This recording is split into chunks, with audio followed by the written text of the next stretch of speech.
अफगानिस्तान का बॉर्डर हमेशा से एक मुश्किल जगह रही है, जहां लड़ाई और चिंता हमेशा बनी रहती है। ये ऊबड़ खाबड़ इलाका कटीले तारों की बाढ़ और फौजी चौकियों से भरा हुआ है। सालों से अनगिनत संघर्ष देखता आया है। इस साल की शुरुआत और भी ज्यादा हिंसा के साथ हुई है। हाल ही में हुई झड़पें काफी भयानक रही हैं, जिनमें दोनों पक्षों को भारी नुकसान उठाना पड़ा है। सीमा पर सेना की तैनाती बढ़ा दी गई है और स्थिति अभी भी तनावपूर्ण बनी हुई है। हवाई हमले, सीमा पार से हमले और नेताओं के बीच कड़वे बोल, ये एक उलझी हुई स्थिति है। पहाड़ी इलाकों में किए गए हवाई हमलों से काफी नुकसान हुआ है। कई परिवारों को विस्थापित होना पड़ा है। दोनों तरफ के राजनेताओं ने एक दूसरे पर कड़े शब्दों से हमला किया है। पाकिस्तान अफगानिस्तान संबंधों का इतिहास जटिल है और अविश्वास और प्रतिस्पर्धा से भरा हुआ है। हाल ही में सीमा पर हुए संघर्षों ने तनाव को और बढ़ा दिया है।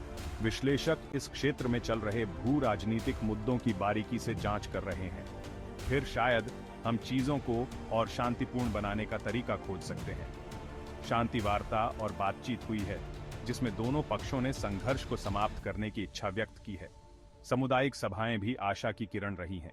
ये ताजा लड़ाई हमें पाकिस्तान और अफगानिस्तान के बीच गहरी समस्याओं की याद दिलाती है। सीमा पर हाल ही में हुई सैन्य कार्रवाई ने दोनों देशों के बीच मौजूद गहरे तनाव को उजागर किया है।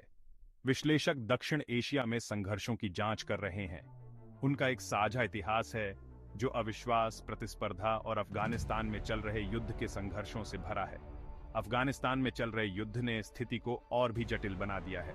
दुनिया बारीकी से देख रही है, यह जानते हुए कि इस लड़ाई के सभी के लिए बड़े परिणाम हो सकते हैं। अंतर्राष्ट्रीय समुदाय स्थिति पर बारीकी से नजर रखे हुए है, यह जानते हुए कि लड़ाई के महत्वपूर्ण भू राजनीतिक प्रभाव हो सकते हैं।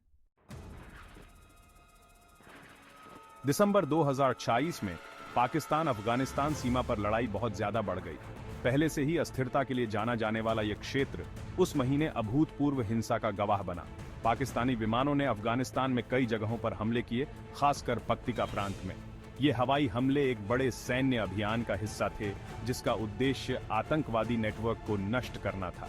पाकिस्तानी सेना ने कहा कि आतंकवादियों को रोकने और पाकिस्तान की रक्षा के लिए ये हमले जरूरी थे। उन्होंने अपने कार्यों को सही ठहराने के लिए प्रेस कॉन्फ्रेंस की।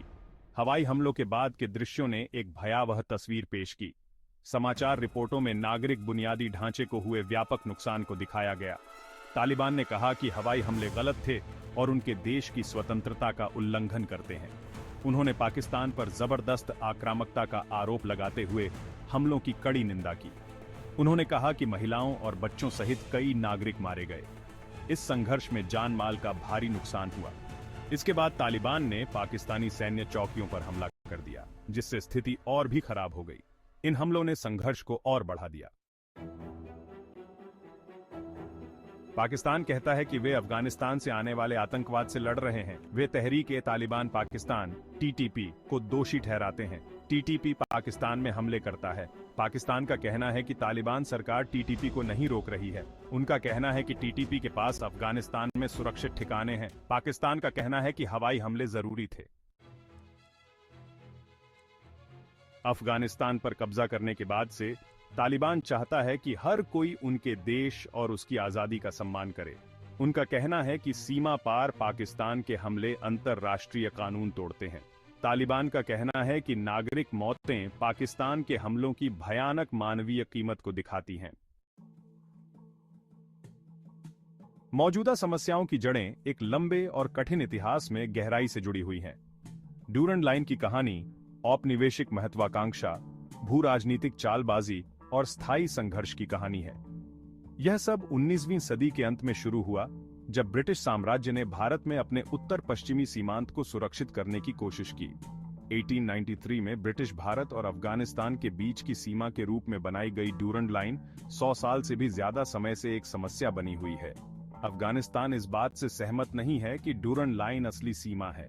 उनका तर्क है कि यह रेखा दबाव में और स्थानीय कबीलों की सहमति के बिना थोपी गई थी। वे कुछ ऐसे इलाकों पर दावा करते हैं जो अब पाकिस्तान का हिस्सा है।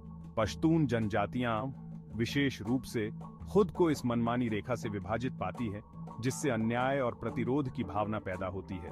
सोवियत अफगान युद्ध के दौरान पाकिस्तान ने मुजाहिदीन का समर्थन किया, जिसने संबंधों को और जटिल बना दिया। पाकिस्तान के कथित समर्थन से तालिबान का उदय पहले से ही तनावपूर्ण संबंधों में जटिलता की एक और परत जोड़ता है। सीमा पार करना आसान है और तस्कर और आतंकवादी इसका इस्तेमाल करते हैं, जिससे पूरा क्षेत्र बहुत खतरनाक हो जाता है। ड्यूरंड लाइन की सरहदों की ढीली सुरक्षा ने लोगों और सामानों की अनियंत्रित आवाजाही को बढ़ावा दिया है, जिसमें हथियार और नशीले पदार्थ शामिल हैं। तहरीक-ए-तालिबान पाकिस्तान या टीटीपी चीजों को बदतर बना देता है। यह समूह पाकिस्तानी सरकार को उखाड़ फेंकना चाहता है। टीटीपी अफगानिस्तान में छिपता है और सीमा का उपयोग करता है। पाकिस्तान का कहना है कि तालिबान टीटीपी की मदद करता है। तालिबान इससे इनकार करता है, लेकिन टीटीपी को नहीं रोका है। टीटीपी दोनों देशों पर हमला कर सकता है। पाकिस्तान और अफगानिस्तान के बीच लड़ाई पूरे क्षेत्र और दुनिया के लिए चिंता का विषय है। अस्थिर सीमा अफगानिस्तान के पुनर्निर्माण और मदद को मुश्किल बना सकती है। दुनिया इस लड़ाई को लेकर चिंतित है। अगर लड़ाई फैलती है तो यह एक बड़ी समस्या बन सकती है। सभी को शांतिपूर्ण समाधान खोजने के लिए मिलकर काम करने की जरूरत है। बातचीत और साथ मिलकर काम करना जरूरी है। लड़ाई से कुछ हासिल नहीं होगा, बहुत से लोग मारे जाएंगे। गंभीरता से बात करनी चाहिए, जानकारी साझा करें, सीमा पर मिलकर काम करें और विचारधारा के खिलाफ लड़ें। अन्य देश मदद कर सकते हैं। पाकिस्तान और अफगानिस्तान का भविष्य चुनौतियों से भरा है। इतिहास, अविश्वास और आतंकवाद बड़ी समस्याएं हैं। शांति की तलाश ही दोनों देशों को सुरक्षित और सफल बनाने का तरीका है। दुनिया को उन्हें शांति पाने में मदद करने की जरूरत है। बातचीत को प्रोत्साहित करके हम एक साझा भविष्य बना सकते हैं। अगर आपको यह वीडियो पसंद आया हो तो इसे शेयर और सब्सक्राइब करें।